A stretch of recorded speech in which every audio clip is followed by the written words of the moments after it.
Laser therapies, പിന്നെ face lifts, blepharoplasty, ഇങ്ങനെയുള്ള പല മെഡിക്കൽ പ്രൊസീജിയേഴ്സും അത്രത്തോളം കോമൺ ആയി. ഇന്ന് 50 വയസ്സുള്ള ആളെ കണ്ടു കഴിഞ്ഞാൽ ചിലപ്പോൾ നമുക്കൊരു 30 വയസ്സ് അല്ലെങ്കിൽ 35 വയസ്സൊക്കെയാണ് തോന്നുന്നത്. വളരെ ചെറുപ്പക്കാരനായിട്ട് തോന്നും. ഇപ്പൊ നിങ്ങളെല്ലാവരും കേംബ്രിഡ്ജ് യൂണിവേഴ്സിറ്റിയുടെ ഒരു സ്റ്റഡിയെ പറ്റി കേട്ടിട്ടുണ്ടാവും. നിങ്ങളുടെ ബാല്യം 9 വയസ്സുവരെയാണ്. കൗമാരം 10 വയസ്സ് മുതൽ 32 വയസ്സുവരെയുമാണ്. 32 വയസ്സ് മുതൽ 66 വയസ്സുവരെയാണത്രേ യൗവനം. കേംബ്രിഡ്ജ് സർവകലാശാലയിലെ പഠനം വന്നിരിക്കുന്നു.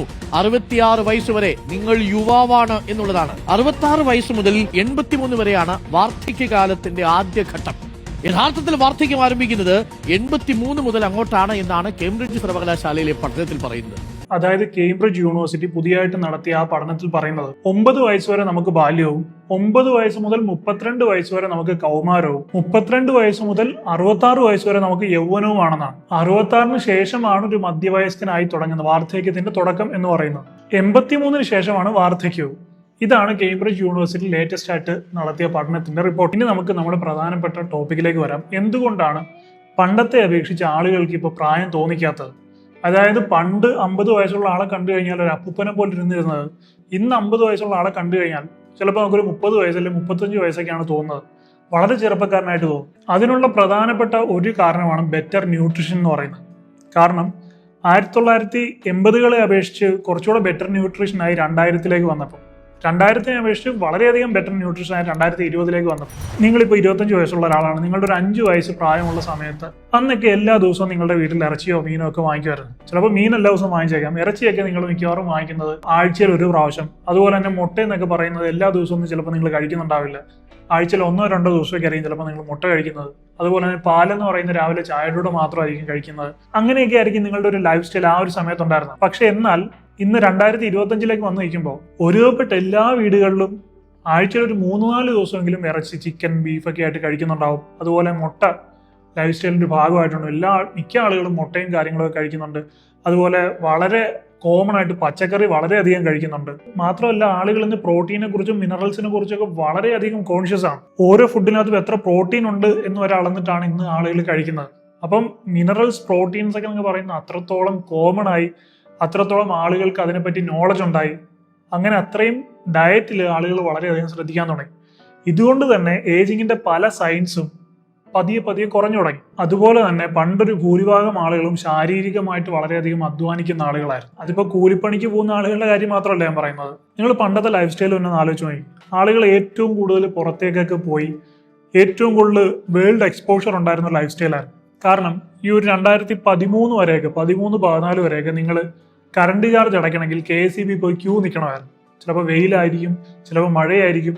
ആ സ്ഥലത്ത് പോയി ക്യൂ നിന്ന് നിങ്ങളുടെ ഊഴമാകുമ്പോഴാണ് നിങ്ങൾക്ക് കറണ്ട് ചാർജ് അടയ്ക്കാൻ പറ്റിയിരുന്നത്.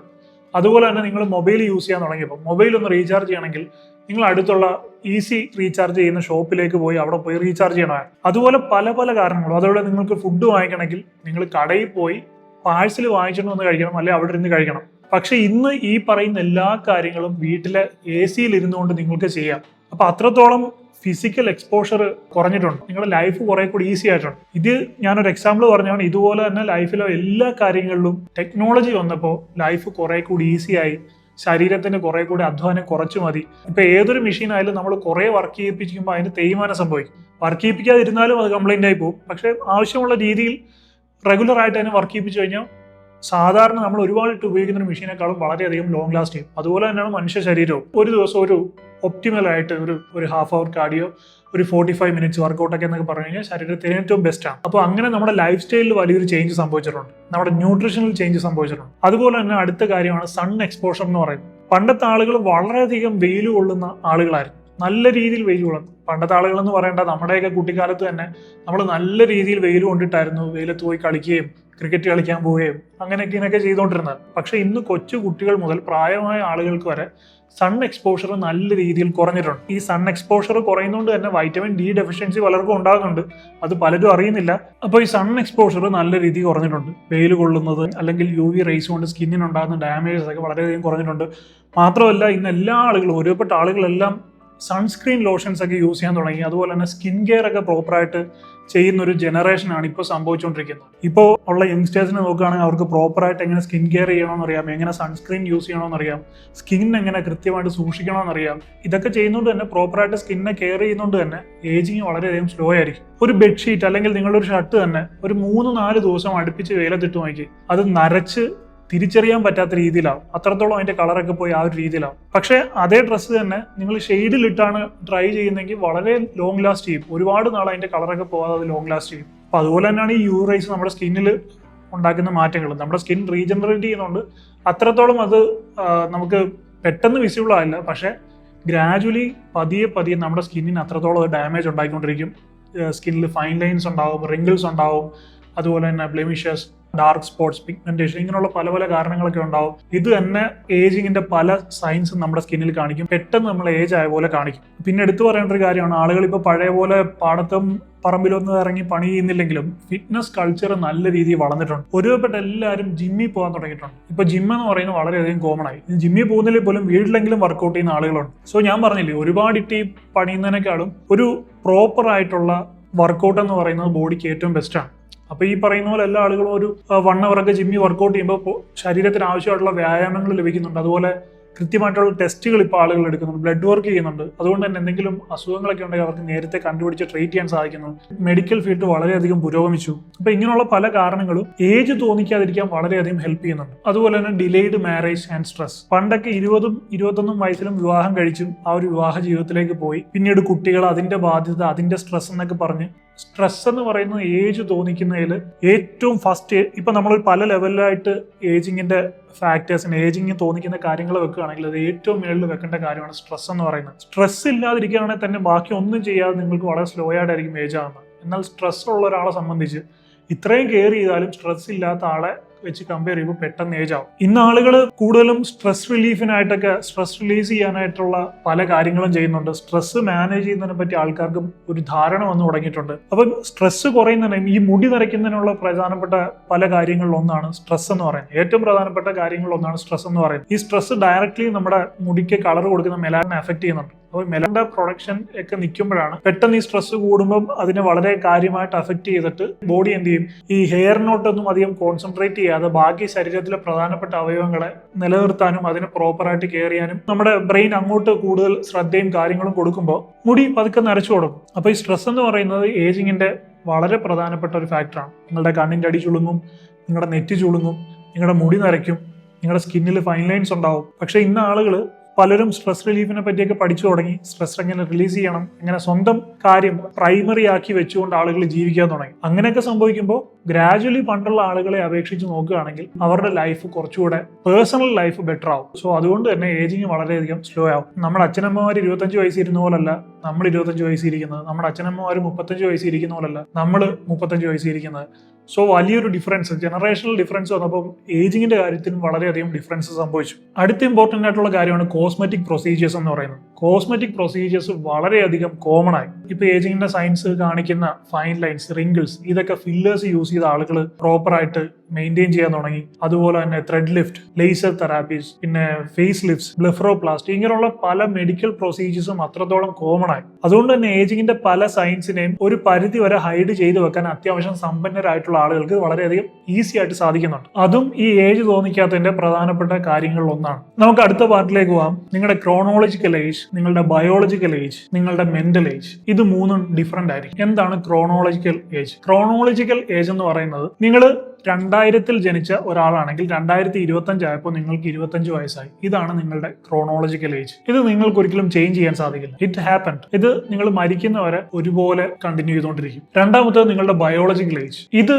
ഓരോ വ്യക്തിക്കും ഡിഫറെന്റ് ആയിരിക്കും. ഒരു 20 വയസ്സുള്ള 10 പേര് അല്ലെങ്കിൽ ഒരു 30 വയസ്സുള്ള 10 പേര് എടുക്കുകയാണെങ്കിൽ ഈ 10 പേർക്കും 10 ബയോളജിക്കൽ ഏജ് ആയിരിക്കും. ഇതൊരിക്കലും സെയിം ആവില്ല. ഇതെന്ന് പറയുന്നത് നിങ്ങളുടെ ശരീരത്തിന് കൃത്യമായി ഇപ്പൊ എത്ര ഏജിന്റെ ഫങ്ഷൻസ് ആണ് ഉള്ളത് എന്നാണ് നിങ്ങളുടെ ബയോളജിക്കൽ ഏജ് പറയുന്നത്. ഇപ്പം ചിലപ്പോൾ 25 വയസ്സുള്ള ഒരാള്, അയാളുടെ ബയോളജിക്കൽ ഏജ് ചിലപ്പോൾ 19ഓ 18ഓ ആകാം. ഇതേ 25 വയസ്സുള്ള മറ്റൊരാളുടെ ബയോളജിക്കൽ ഏജ്, അയാൾ നല്ല പുകവലിയും മദ്യപാനവും ഒക്കെ ഉള്ള ആളാണെങ്കിൽ ചിലപ്പോൾ അത് 35ന്റെയോ 40ന്റെയോ ആകാം. അപ്പൊ നമ്മുടെ നമ്മുടെ ലൈഫ് സ്റ്റൈല് നമ്മുടെ ബോഡി എങ്ങനെ കെയർ ചെയ്യുന്നു എന്നതനുസരിച്ചിരിക്കും നമ്മുടെ ബയോളജിക്കൽ ഏജ് എത്രയാണെന്ന് തീരുമാനിക്കപ്പെടുന്നത്. അതായത് നമ്മുടെ ബോഡിക്ക് സംഭവിക്കുന്ന ഡാമേജ് ആൻഡ് റിപ്പയർ റേഷ്യോ. ഇപ്പം ഒരു 50% ഡാമേജ് സംഭവിച്ചു, ആ 50% റിപ്പയർ ആകുകയാണെങ്കിൽ അവിടെ ഒരു ഡാമേജ് വിസിബിളി ഉണ്ടാകുന്നില്ല. ഇത് പല കാര്യങ്ങൾ ഇൻഫ്ലുവൻസ്ഡ് ആയിട്ടിരിക്കും. നമ്മുടെ ന്യൂട്രീഷൻ, നമ്മുടെ പ്രോപ്പർ ആയിട്ടുള്ള ഉറക്കം, എത്രത്തോളം സ്ട്രെസ് നമ്മൾ എടുക്കുന്നു, നമ്മൾ എക്സർസൈസ് ചെയ്യുന്നുണ്ടോ ഇല്ലേ, smoking, alcohol, drugs, sun exposure, അതുപോലെ മറ്റ് അസുഖങ്ങൾ, ഇതൊക്കെ ഇതിനെ ഇൻഫ്ലുവൻസ് ചെയ്യുന്ന ഫാക്ടേഴ്സ് ആണ്. ഒരു എക്സാമ്പിൾ ഞാൻ പറഞ്ഞുതരാം. 40 വയസ്സുള്ള 2 വ്യക്തികളെ എടുക്കുക. പേഴ്സൺ എ എന്ന് പറയുന്നത് നല്ല ഡയറ്റ് ഫോളോ ചെയ്യുന്ന ആളാണ്, നല്ല രീതിയിൽ ഡയറ്റ് ഫോളോ ചെയ്ത് ആഹാരം കഴിക്കുന്ന ആളാണ്, നന്നായിട്ട് അയാൾ ഉറങ്ങുന്നുണ്ട്. അയാൾ രാത്രി ഒരു 10:30 ആകുമ്പോൾ കിടന്നുറങ്ങിയിട്ട് രാവിലെ 6:30 ആകുമ്പോൾ അയാൾ എഴുന്നേക്കുന്നു. 8 hours ഓഫ് പ്രോപ്പർ സ്ലീപ്പ് അയാൾക്ക് ലഭിക്കുന്നുണ്ട്. പ്രോപ്പർ ആയിട്ട് ദിവസം ഒരു 1 മണിക്കൂർ അല്ലെ 1.5 മണിക്കൂർ കാർഡിയോയും അനേറോബിക് എക്സസൈസും കൂടെ അയാൾ പ്രോപ്പർ ആയിട്ട് ചെയ്യുന്നുണ്ട്. അതായത് വെയിറ്റ് ലിഫ്റ്റിംഗും കാർഡിയോ എല്ലാം കൂടെ അയാൾ ചെയ്യുന്നുണ്ട്. അപ്പൊ അങ്ങനെ ഒരു ക്ലീൻ ലൈഫ് ഫോളോ ചെയ്യുന്ന 40 വയസ്സുള്ള ഒരാളുടെ ബയോളജിക്കൽ ഏജ് എന്ന് പറയുന്നത് ഒരു 28 വയസ്സ് മുതൽ ഒരു 32 വയസ്സ് വരെ ആകാം. എന്നാൽ പേഴ്സൺ ബി എടുക്കുക. പേഴ്സൺ ബി എന്ന് പറയുന്നത് അയാൾക്ക് പുകവലിയുണ്ട്, അതുപോലെ തന്നെ മദ്യപാനമുണ്ട്. അയാൾ ചിലപ്പോൾ ഒരു 5.5 മണിക്കൂർ 6 മണിക്കൂർ പ്രോപ്പർ ആയിട്ട് അങ്ങനെ ഒരു സ്ലീപ്പ് സൈക്കിൾ ഫോളോ ചെയ്യാറില്ല. അതുപോലെ തന്നെ ജങ്ക് ഫുഡ്സ് കഴിക്കാറുണ്ട്. ആവശ്യത്തിൽ കൂടുതൽ സ്ട്രെസ്സും അയാൾക്കുണ്ട്. അങ്ങനെ ഒരു ലൈഫ് ഫോളോ ചെയ്യുന്ന 40 വയസ്സുള്ള ഒരാളുടെ ബയോളജിക്കൽ ഏജ് എന്ന് പറയുന്നത് ചിലപ്പോൾ ഒരു 50 വയസ്സ് മുതൽ 55 വയസ്സ് വരെ ആകും. അപ്പൊ ഇത് പ്രോപ്പർ ആയിട്ട് ലൈഫ് സ്റ്റൈൽ ഫോളോ ചെയ്യുകയാണെങ്കിൽ റിവേഴ്സ് ചെയ്യാനും ആക്സിലറേറ്റ് ചെയ്യാനും നമുക്ക് സാധിക്കും. ഈ ഡാമേജസ് എത്രത്തോളം ഹീൽ ആകുന്നു എന്നതനുസരിച്ച് ഇത് റിവേഴ്സ് ചെയ്യാനും, അതുപോലെ തന്നെ വീണ്ടും ഇതേ ലൈഫ് സ്റ്റൈൽ അല്ലെങ്കിൽ ഇതിനേക്കാളും വേഴ്സ് ആയിട്ടുള്ള ലൈഫ് സ്റ്റൈൽ ഫോളോ ചെയ്യുകയാണെങ്കിൽ ഇത് കൂടുതൽ ആക്സിലറേറ്റ് ചെയ്യാനും നമുക്ക് സാധിക്കും. അടുത്ത 3ാമത്തെ പാർട്ടിലേക്ക് വരാം. Mental age. How your brain thinks, reacts and adapts. ഇത് നിങ്ങളുടെ ബ്രെയിൻ ഹെൽത്തുമായിട്ട് റിലേറ്റഡ് ആയിട്ടുള്ള കാര്യമാണ്. ഇത് നിങ്ങളുടെ സ്ട്രെസ് ഹാൻഡ്ലിംഗ്, അതുപോലെ തന്നെ ലേണിംഗ് ന്യൂ തിങ്സ്, പുതിയ കാര്യങ്ങൾ പഠിക്കുക, emotional maturity, purpose in life, social interaction, ഇതിനെയൊക്കെ ബാധിക്കുന്ന കാര്യങ്ങളാണ്. അതുപോലെ തന്നെ മെന്റൽ ഏജ് കൂടുമ്പോൾ നിങ്ങൾക്ക് മറവി അങ്ങനെയുള്ള പല കാര്യങ്ങളും വന്നേക്കാം. ഇപ്പൊ ഒരു എക്സാമ്പിൾ പറഞ്ഞുതരാം. 60 വയസ്സുള്ള ഒരു വ്യക്തി, അയാൾ ക്യൂരിയസ് ആണ്, കാമാണ്, എപ്പോഴും പഠിക്കാൻ അയാൾക്ക് പല പുതിയ കാര്യങ്ങളും പഠിക്കാൻ അയാൾക്ക് ഇഷ്ടമാണ്. അതുപോലെ തന്നെ മനസ്സിന് വളരെ സമാധാനമുള്ള ഒരു വ്യക്തിയാണെങ്കിൽ അയാളുടെ മെന്റൽ ഏജ് ചിലപ്പോൾ 35 വയസ്സായിരിക്കും. ഇനി 25 വയസ്സുള്ള മറ്റൊരാൾ, അയാൾക്ക് ഒരുപാട് നെഗറ്റീവ് തോട്ട്സ് ഉണ്ട്, വളരെയധികം സ്ട്രെസ്ഡ് ആണ്, ഇമ്പൾസീവ് ആണ്, ഇങ്ങനെയൊക്കെ ഉണ്ടെങ്കിൽ ചിലപ്പോൾ അയാളുടെ മെന്റൽ ഏജ് ചിലപ്പോൾ 45 വയസ്സിന്റെ ആയിരിക്കും. മെന്റൽ ഏജ് എന്ന് പറയുന്നത് നിങ്ങൾക്ക് ഇൻസൈഡിൽ നിങ്ങൾ ഇങ്ങനെ നിൽക്കുമ്പോൾ നിങ്ങൾക്ക് നിങ്ങളുടെ ഉള്ളിൽ തന്നെ നിങ്ങൾക്ക് എത്ര പ്രായമുണ്ടെന്ന് നമുക്കൊരു തോന്നലുണ്ടാവും. ചില 25-30 വയസ്സുള്ള ആളുകൾക്ക് തോന്നും എനിക്ക് ഇപ്പോഴേ പ്രായമായി എന്നൊരു തോന്നൽ അവരുടെ ഉള്ളിലുണ്ടാവും. കാരണം അവരുടെ മെന്റൽ ഏജ് അത്രത്തോളം കൂടുതൽ ആയതുകൊണ്ടാണ് അവർക്ക് തന്നെ അങ്ങനെ ഒരു ഫീലിംഗ് ഉണ്ടാകും. പക്ഷെ മറ്റു ചില 30 വയസ്സുള്ള ഒരാൾക്ക് ചിലപ്പം അവരുടെ വീട്ടുകാർ തന്നെയാണ് അവനിപ്പോഴും കാള് കളിച്ച് നടക്കുകയാണ്, അവനിപ്പോഴും ആ ഒരു അത്രയും ഒരു ഏജിന്റെ പല കാര്യങ്ങളും പുള്ളി കാണിക്കുന്നില്ല. കാരണം അയാളുടെ മെന്റൽ ഏജ് ഇപ്പോഴും കുറവാണ്. ഒരു 25 വയസ്സിന്റെ വളരെ യങ് ആയിട്ടുള്ള എനർജറ്റിക് ആയിട്ടുള്ള മെന്റൽ ഏജ് ആയിരിക്കും അയാൾ ഫോളോ ചെയ്യുന്നത്. അതുകൊണ്ടാണ് ഇപ്പോഴും അയാൾ അത്ര എനർജറ്റിക് ആയിട്ട് ഒരു കുഞ്ഞു കളിച്ചൊക്കെ ഇങ്ങനെ നടക്കുന്നത്. കുഞ്ഞു കളിച്ച് നടക്കുക എന്ന് പറയുന്നത് not in the negative sense, കുറച്ച് എനർജറ്റിക് ആയിട്ട് വളരെ ആക്റ്റീവ് ആയിട്ട് വളരെ ലോ സ്ട്രെസ്ഡ് ആയിട്ടൊക്കെ നടക്കുന്ന ഒരാളെ കുറിച്ചാണ് ഞാൻ പറഞ്ഞത്. അപ്പൊ നമ്മൾ പലപ്പോഴും കേട്ടിട്ടുണ്ട് age is just A number എന്നുള്ളത്. അത് പറയുന്നത് നമ്മുടെ ക്രോണോളജിക്കൽ ഏജിനെ കുറിച്ചാണ്. നിങ്ങളുടെ ക്രോണോളജിക്കൽ ഏജ് എന്ന് പറയുന്നത്, അതായത് നിങ്ങളുടെ സർട്ടിഫിക്കറ്റിലുള്ള നിങ്ങളുടെ ഏജ് എന്ന് പറയുന്നത് അത് ജസ്റ്റ് നമ്പറാണ്. നിങ്ങളുടെ ശരീരത്തിന് സംഭവിച്ചിരിക്കുന്ന ഡാമേജ് ലെവൽ തീരുമാനിക്കും നിങ്ങൾക്ക് ആക്ച്വലി എത്ര ഏജ് ആയി എന്നുള്ളത്. അതുപോലെ തന്നെ ആക്ച്വലി നിങ്ങൾ എത്ര പ്രായം നിങ്ങളെ കണ്ടാൽ തോന്നിക്കും എന്നുള്ളത്. So less damage equals more young, more youthful life. അതായത് ശരീരത്തിലുള്ള ചുളിവ്, fatigue, slow metabolism, brain fog, ഇതൊക്കെ പ്രായം കൊണ്ട് മാത്രം സംഭവിക്കുന്നതല്ല, ക്രോണോളജിക്കൽ ഏജ് കൊണ്ട് മാത്രം സംഭവിക്കുന്നതല്ല. ഇത് അക്യൂമുലേറ്റഡ് ഡാമേജ് കൊണ്ട് സംഭവിക്കുന്നതാണ്. ഡാമേജസ് ക്രോണിക് സ്ട്രെസ് കൊണ്ട് സംഭവിക്കാം, പുവർ സ്ലീപ്പ് കൊണ്ട് സംഭവിക്കാം, ഇൻഫ്ലമേഷൻ വലിയൊരു ഫാക്ടറാണ് ഇൻഫ്ലമേഷൻ എന്ന് പറയുന്നത്. അതുപോലെ തന്നെ UV എക്സ്പോഷർ, പുവർ ഡയറ്റ്. അപ്പൊ ഇതൊക്കെ നമ്മുടെ ബോഡിക്ക് ഡാമേജ് ഉണ്ടാക്കുന്ന കാര്യങ്ങളാണ്. അപ്പൊ ഡാമേജ് കുറയുക എന്ന് പറയുന്നത് ഏജിങ് സ്ലോ ആകുക എന്നാണ് അതിനർത്ഥം. ഇനി മറ്റൊരു കാര്യം ഞാൻ നിങ്ങളോട് പറയാം. 2 കാറുകൾ ഉണ്ടെന്ന് വിചാരിക്കുക. 2 കാറും 10 വർഷം പഴക്കമുള്ള കാറുകളാണ്. ഒരു കാറ് വെയിലത്തൊന്നും കൊണ്ടിടാതെ കറക്റ്റ് ആയിട്ട് പ്രോപ്പർ സർവീസ് ചെയ്ത്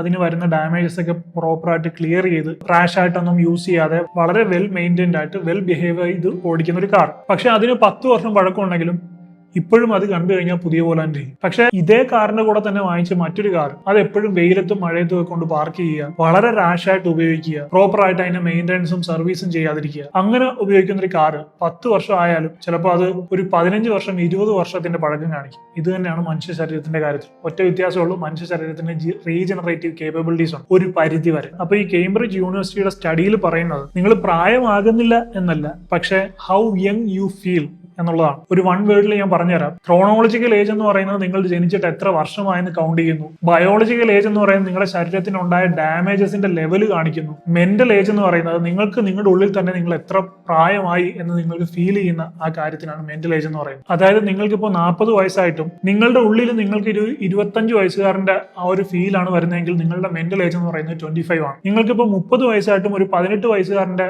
മൈൻഡ് സെറ്റ് ആണ് നിങ്ങൾക്ക് വരുന്നതെങ്കിൽ നിങ്ങളുടെ മെന്റൽ ഏജ് എന്ന് പറയുന്നത് 18 വയസ്സാണ്. സോ ഇതാണ് ഇൻ ഷോർട്ട്, ഇതാണ് chronological age, biological age and mental age. അപ്പൊ ഇതെല്ലാം കൂടി കമ്പൈൻ ചെയ്ത് പല കാര്യങ്ങളും കമ്പൈൻ ചെയ്ത് വരുന്നതുകൊണ്ടാണ് ഇപ്പോൾ ആളുകൾ വളരെ സ്ലോ ആയിട്ട് ഏജ് ആകുന്നത്. ഇപ്പോൾ ആളുകൾ കണ്ടു കഴിഞ്ഞാൽ എന്തുകൊണ്ടാണ് പണ്ടുള്ള ആളുകളെ അപേക്ഷിച്ച് പ്രായം വളരെ കുറച്ച് തോന്നുന്നത് എന്നാണ് നമ്മൾ ഇന്ന് ചെയ്ത വീഡിയോ. അത് വളരെ ക്ലിയർ ആയിട്ട് നിങ്ങൾക്ക് പറഞ്ഞു തരാൻ സാധിച്ചു എന്ന് ഞാൻ വിശ്വസിക്കുന്നു. ഇതുപോലുള്ള കൂടുതൽ വീഡിയോ കാണാനായിട്ട് തീർച്ചയായിട്ടും ചാനൽ മറക്കാതെ സബ്സ്ക്രൈബ് ചെയ്ത് വെച്ചേക്കുക. I hope you find this video helpful. If you like this video, please like, share and subscribe, and please don't forget to enable the bell button. I'll see you in my next video. I am Adil Hussain, signing off.